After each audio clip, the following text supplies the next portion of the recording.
Hello everyone.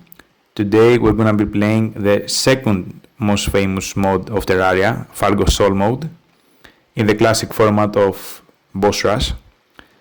And today we're gonna be talking about the modded bosses, the hard vanilla bosses, and especially Abomination and Mutant, which were brutal, but we'll get to that later. I have Mich with me again. Hello everyone. He will be joining on the commentary. So yeah, let's jump right into the world spawn.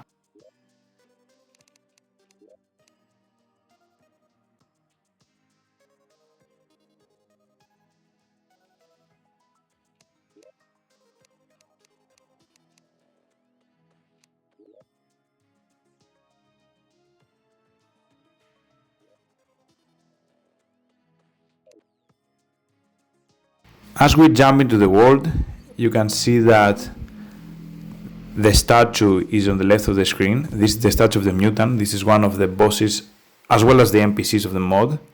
What do you believe the statue does? Looking at it, I honestly have no idea. So basically what it does is it gives you the item Mutant's Gift, in which you can select the difficulty of the mod. We will do Eternity mode, which is like Revengers in Calamity. As you can see here, the Deviant NPC drops from the sky and gives you a starter bag. Okay, that's nice. So yeah, this is how this world starts. And we jump right into the King Slime fight. We will bring Summoner, because I'm kind of fond of this class actually lately. With a few exceptions, but we'll get to that when it's time. For now, the Trojan Squirrel just falls super quickly. How do you feel like this boss compares to King Slime? I mean, it's the first boss, it's obviously the easiest one, and seems pretty basic, not much to worry about. Yeah, very fast kill time as well.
So we have a few comments on the Eye of Cthulhu.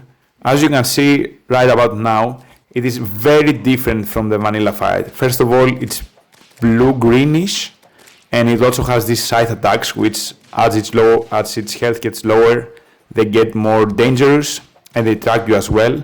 Mich, you remember the Calamity Eye of Cthulhu. What do you think of this one when compared to the Calamity one? Yeah, so as you just said, they remodeled the colors and a few of the attacks. It looks harder, actually, for the third boss. It's already pretty hard, which probably shows that a lot of the bosses that are falling up are gonna be even harder, but with a few careful maneuvers, it's not that big of a deal. Very correct commentary right here. I 100% agree. The scaling in the bosses is a bit weird. Some later bosses can be much easier from some earlier ones, and that's weird. For example, I think Bane of Cthulhu was much easier than this, and it's a later boss. So yeah, this is something that will occur in this mod.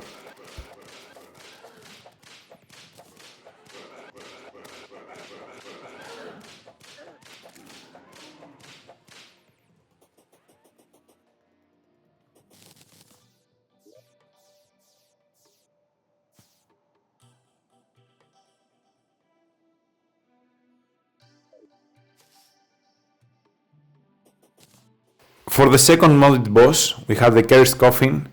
This one is bonded to a special pyramid that is created with the world. And this one was kinda hard, especially because of these dumb hands that you see right here, because they grapple you and they throw you to the wall, and that stuns you, and it can get you stun locked, which is pretty bad, obviously. So, yeah, what do you think of this arena, Michalis? So it's very small, very clamped, and as you said, the boss tries to stun you in the wall.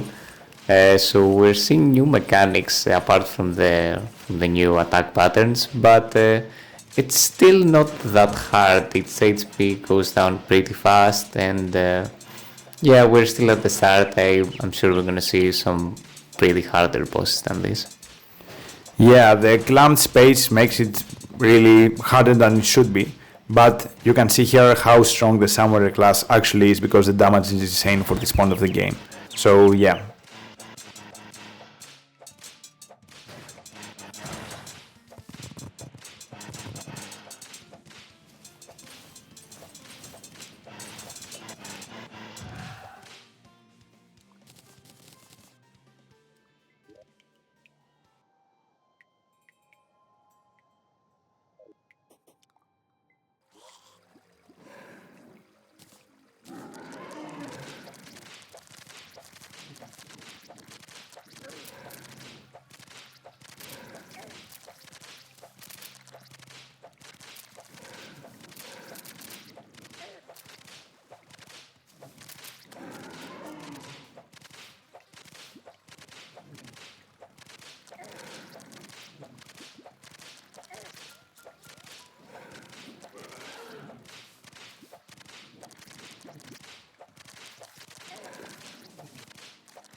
A few things about the skeleton fight. This is another one of the fights that is much harder in Fargo's. First of all, the head is completely immune to damage until you kill the hands, and also against a lot of cursed skull attacks, like this aiming one you see right here. This fills up the screen entirely with skulls, and also the hands can do this sweeping attack where they create skulls, and it was pretty difficult. And also the hands whack you when they hit you and this stuns you, so this gets pretty hard. Yeah, any comments, Michalis? So As you said previously, the scaling difficulty of these bosses is pretty inconsistent, and I would say this is probably the first not that hard boss, but it's definitely harder than the previous ones.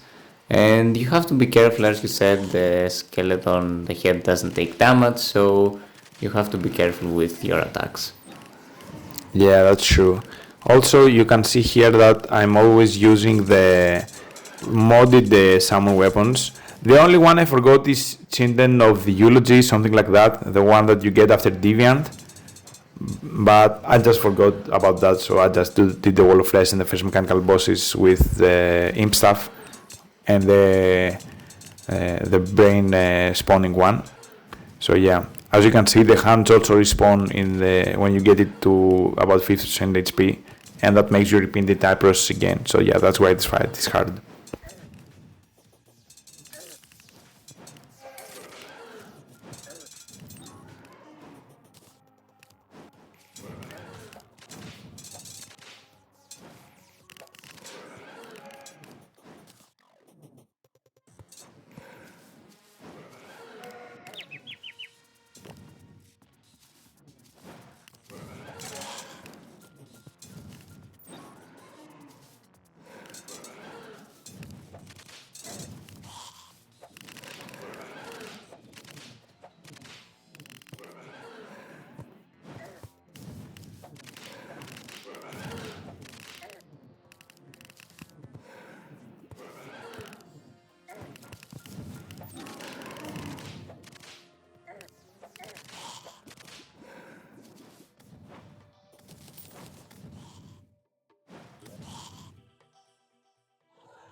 Time for Deviant, the first of the three NPC bosses of this game, very famous one.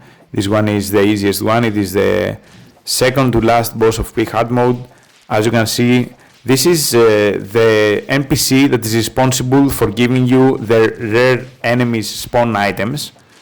And they have the theme where each NPC boss uses attacks coming from the thing they are responsible of. So Deviant is responsible for rare enemies, so it uses rare enemy attacks. For example, before it dropped the mimics, the meteor mimics. Abomination is the specialist for events, so it uses attacks from event bosses.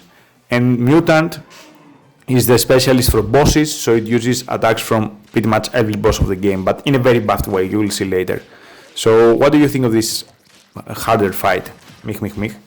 So it looks pretty confusing. Its patterns are definitely kind of unpredictable, so it seems pretty hard. And as you said, it's a pretty important boss.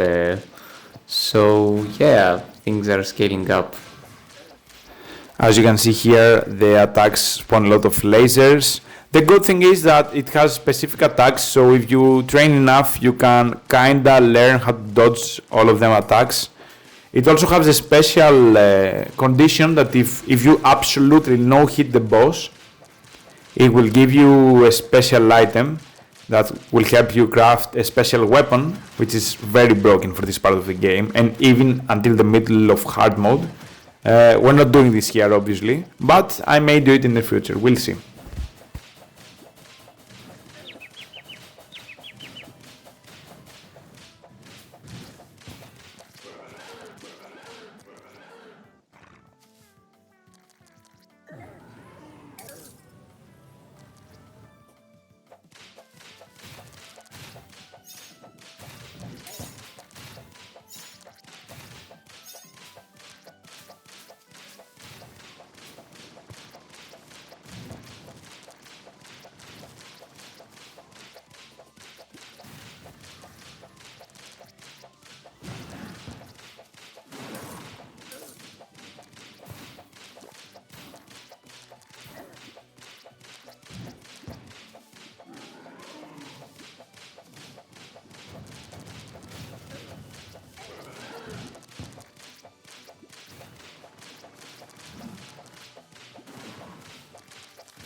I pulled the sneaky one on you here. I'm normally supposed to start with Queen Slime, but I started with Skeleton instead, because I saw that there is a very cool summoner weapon that Fargo saw lads that is locked behind Skeleton, so I first wanted to beat him with the obviously broken Sanguine stuff in every mod, in order to get the summoning weapon that he drops. I think it's called the Prime Staff. Yeah, to use it in the rest of the early hard mode bosses. So yeah.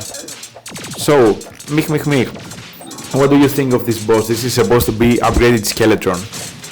So yeah, it's obviously very similar to the original Skeleton, just way harder. The colors are revamped, the attacks are way more confusing, as I can tell. And yeah, I mean, it's pretty hard, but you know, with correct dodging and sidestepping, it's manageable, I think. It is indeed manageable because I was able to beat it with not too many tries. Of course, I'm used to Skeleton to this point because it's not that different from regular Skeleton. The only real difficult part was in the end, where it enters Dungeon Guardian form, because it keeps that form for way longer, and it was very hard for me to dodge it. Basically, as you can see here, I had to change accessories in the middle of the fight, and I also had to use Rod of Discord, which I usually don't do. But yeah, other than that, the fight was pretty fun and pretty simple.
For the first of the modded hard mode bosses, we have the Banished Baron.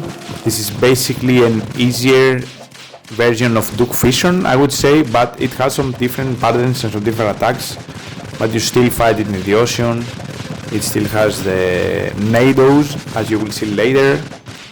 But yeah, this is also supposed to be fought before Skeleton, so me having the Prime stuff here actually gives me a ton of damage on the boss. But yeah, Mich, you remember Duke Fission from last time. How do you think this boss compares to the original one? So yeah, it's a bit more hard, but I think its attacks are pretty slow compared to the other ones at least. And it's, as you said, it's pretty easy with the weapon that we have equipped right now. But yeah, it's pretty cool. It is indeed, and here you can see it traps you with the tornadoes on the side, so you have less room to dodge, but still pretty dodgeable boss, I would say. Not very much trouble in this one. Also, I use the blade staff because it's a really cool summoner weapon and I had to use it.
The only comment I want to make on the Destroyer is that the weapon that Banished Baron drops is very useful here, but only here really. I wouldn't use it in any other fight.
Right before Plantera, we have another modded boss, Lifelight. This is... I don't know where the reference from this comes. It's basically just a bunch of gems that has life and attacks you in various patterns. But it's a pretty cool fight because all of the attacks are gem themed and you can see that. And they are also very telegraphed, so it's a pretty fair fight. No bullshit teleports or stuff like that, as with the rest of the Fargo's mod actually. So yeah, do you like this boss fight, Mich? Yeah, it looks pretty cool. It has a lot of colors and it's pretty slow so far at least, but yeah, it looks kinda cool, and the boss is, as you said, the gem themed, looks pretty nice. Also, it is the first one where you can really see very wide attacks. Deviant had some sort of range like that, but he also limited you with his circle. Lifelight doesn't do that, but she has massive range, so that makes her very difficult to escape. But yeah, we have more bosses coming with harder attack patterns than this.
For the first fight of the mod that really broke me, Empress of Light, it is much more difficult for this. I had to entirely change my strategy. In the first attempts I used a lot of mobility accessories in order to dodge Empress of Light as I usually do, but I was literally dealing 0 damage and I had to dodge it for very long and I couldn't do that. So I switched it up. I used the huge Fission mount and also the mutant antibodies brought by Duke Fission that we beat earlier, and I use that exclusively for mobility, so each and every one of my accessories is defense and damage oriented, and that's the only way I could reliably beat this fight. So yeah, Mick had a very smart comment earlier about the bosses. Can you repeat that, please? So, as I'm kinda inexperienced with these, watching them, I would say that if I don't understand what's going on in a fight, then it's probably a hard boss, and if I understand like the attacks and stuff, then it's probably an easier one.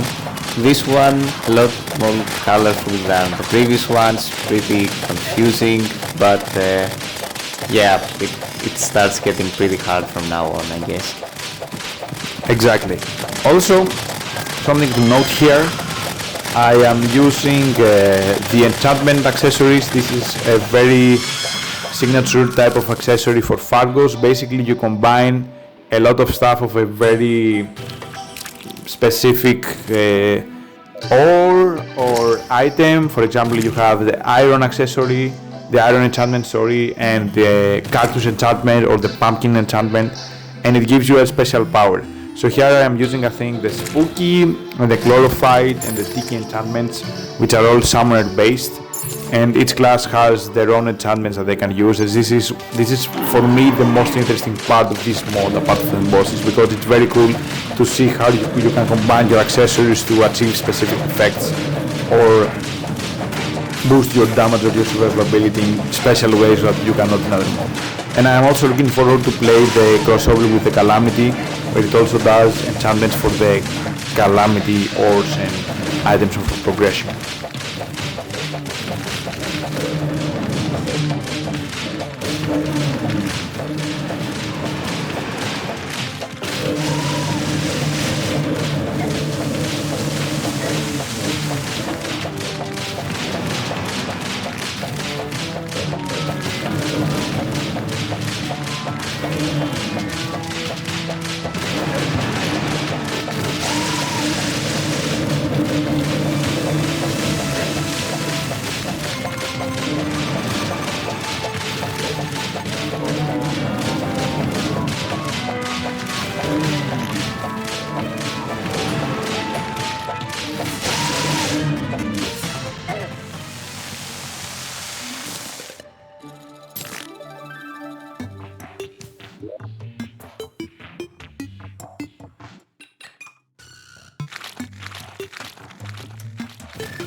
The Moonlord is extremely interesting in this mod because it has a very special gimmick. Basically, it only allows you to deal a specific type of damage each few seconds. I think it's about 10 seconds. So you start with melee, then you go to ranged, then you go to magic, then you go to summoner. That's why for Moonlord and some other bosses down the line, I will be using all types of weapons. For example, you can see here I'm using the Solar Eruption. In a little bit I will be using the Vortex Beater, and so on and so forth. So what do you think about this change in the mechanics of the Moonlord? So this definitely makes it harder and pretty confusing, because you have to be thinking not only about when you attack, also with what weapon you will be attacking, and its patterns are pretty hard actually. I think it's starting to get, the boss is starting to get pretty hard from now on. Yeah, it's very sweaty, if we're being honest, because also from now on all the major bosses will lock you into a specific spot. For example, you can see here the circle of ice rotating around Moonlord, and you don't really have much maneuverability. So the name of the game is precision movement, and this is very important for the final two bosses of the mod, because the attacks are telegraphed as well as the attacks of Moonlord are also telegraphed. So you need to be able to extremely precisely control your character and especially your hitbox in order not to get hit. So what is happening here is I'm changing the classes, and yeah, you can pretty much enjoy the rest of the fight.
What I forgot to mention in the Moonlord fight was that I was using the Gea armor, and I'm also gonna be using the Eridanus armor later. This is a multi-class armor to accommodate for the needs of the Moonlord and the Eridanus fight, and also the Abomination fight and the Mutant fight later.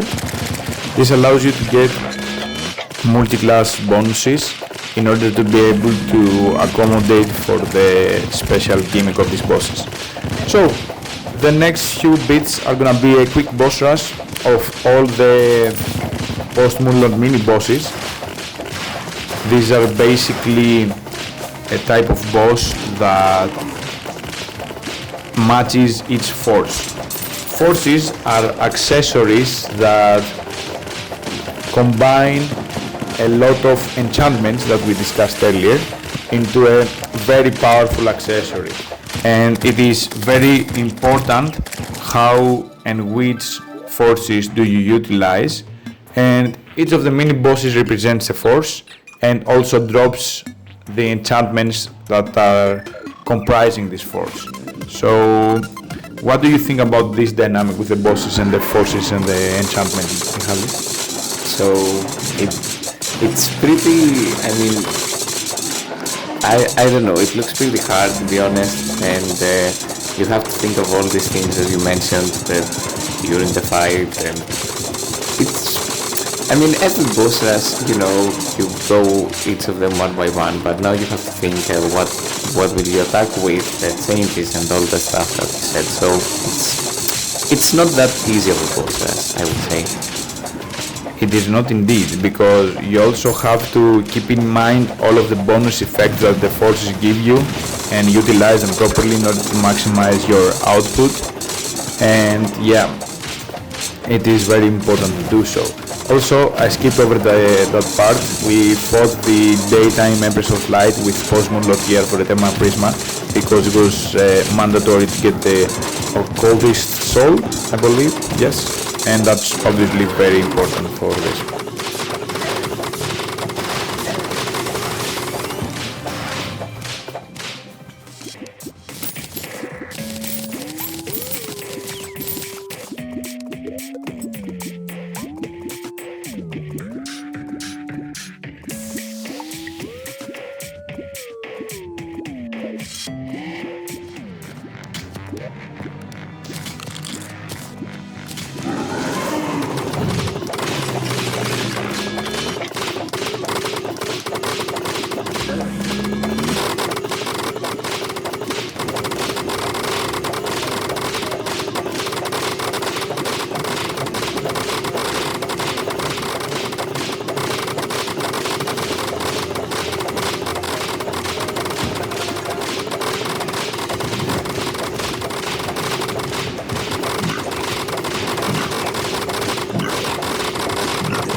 This is Eridanus, the final mini boss or the post Moonlord phase, and actually the only one basically considered an actual boss. Currently I'm using a few of the post Moonlord summon weapons. This fight doesn't actually require you to be multi-class like the rest of them will, so it's pretty good. It was a very hard boss fight because you have to start in space and you're basically gonna be in space for a lot of it, and that messes up with the gravity, and as you can see the attacks are becoming really fast and obviously really strong. So this is where I really had to wrap up the attempts. Not crazily much, but a lot. What do you think of those animations, Michal?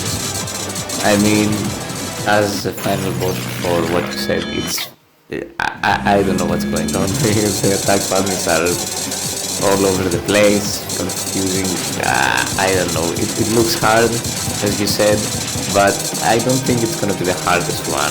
But definitely harder than the previous one. You would be absolutely right, actually, because the other ones are wrapping it up even more. Also, one thing to note is that I really like the Stardust enchantment power. Basically, it's a JoJo's Bizarre Adventure reference, where you freeze time for a few seconds and you have your Star Platinum stand, which is the Stardust Guardian attack the boss. So yeah, that's also something I would like to say because it's pretty cool.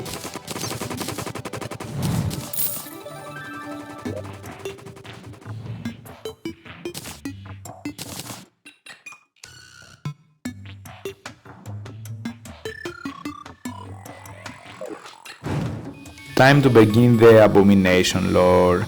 Basically I made a giant arena and I wasn't able to spawn it because the arena was on the ground and I didn't know that he could only spawn on the surface. So what I did was I went to tough edit and I literally set the entire arena to be the surface biome. This is technically cheating, but I really don't care because I already made an arena and I spent a lot of time, so I didn't want to redo it. And now you're gonna start to see for the first time in this channel a death compilation because I was really sweating over this fight. It was really difficult. And this is like Moonlord, another fight where you have to be multi-class. So I'm using the Bone Zone, I'm using the Slime Sword, I'm using the Devious Aestheticus. I really don't like the Mage weapon. The Mage post Muslim weapon, it's a bit clunky. You can't really aim it well. But yeah, now we get to the winning attempt. So Michalis, this is the second to last boss fight. What are you making out of this? I mean, there's a reason that it's the first fight in this channel that you show your deaths on some of the attempts. As you said, very hard boss, and I can tell it's really confusing. You have to make a whole arena for it, multi-class again, and yeah, I mean, it's like the hardest they could make it, almost, I think. Almost, because we also have Mutant, never forget about Mutant. But actually, I'm gonna spoil a little bit of the ending. I did more attempts on Abomination than I did on Mutant. I don't know if I just got better by the point I got to Mutant at dodging at this precision dodges, or maybe the equipment was better, but really the Abomination fight was harder for me. I think the reason is, once you unlock Abominable Energy, which is dropped from Abomination, you unlock a lot of very important accessories for this mod. You unlock the Soul of Terraria, you unlock the Soul of Dimension, you unlock the Master Soul, you unlock a lot of stuff. And especially the Soul of the Master and the Precision Seal that it contains, which is an accessory that literally makes your hitbox smaller but disables double jumps and dashes, was able to make the Mutant fight much easier than this one because my movement has become really precise by the time we go to Mutant. So yeah, enjoy the rest of the fight and this very cool ending.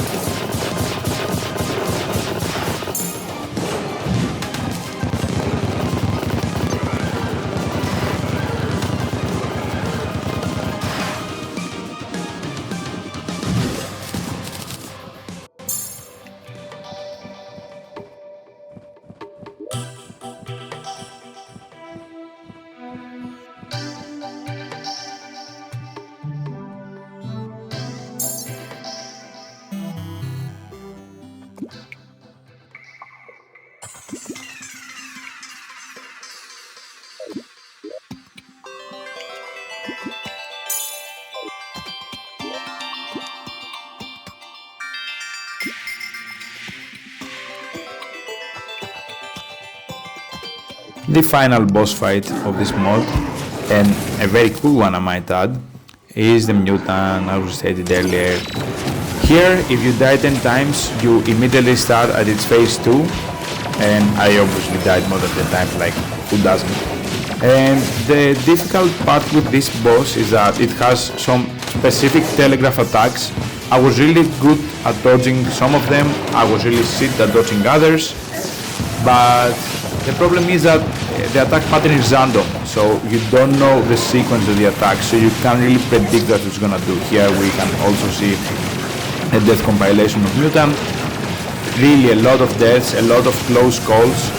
I even got to its phase 3 a couple of times, where basically in phase 3, after its HP drops to 0, it is invulnerable for about 10 seconds and it does a desperate final attack pattern that is even harder to dodge in phase 2, and you have to survive it in order to win.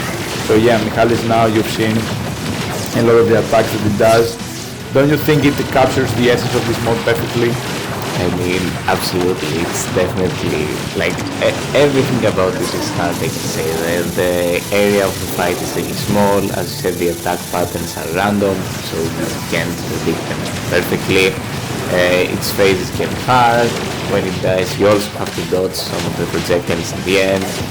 Everything about it is hard, basically. It is, it really is, and you know, the close space gets to you, the precise attack gets to you. Fortunately, this is not a fight where you need to change classes, because that would be even more confusing. And now I have unlocked a lot of very cool weapons. I have done the Duke Fission Summon, I have unlocked the Twin Summon, the Destroyer Whip. There's some endgame summoner weapons that you can only use after Abomination. And also we have the armor that Abomination drops, I think it's called Styx Armor. That is a very good upgrade to Gear Armor that we used earlier for Abomination. So yeah, these are all of the failed attempts, and now we can see the 2 attempts where I actually got to phase 3, but died obviously. So yeah, please feel free to enjoy the rest of this great final fight.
To end this video, I will be showcasing the endgame weapons that you get after killing Newton, and also the 3 weapons that you get if you do the bosses, the 3 NPC bosses with no hit, which I'm not gonna do, obviously, for now at least.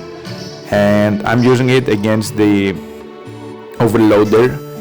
against the mutant plushie, sorry, which is basically an item that summons all of the vanilla bosses at the same time, and I basically just kill them all immediately with this bunker's broken weapon.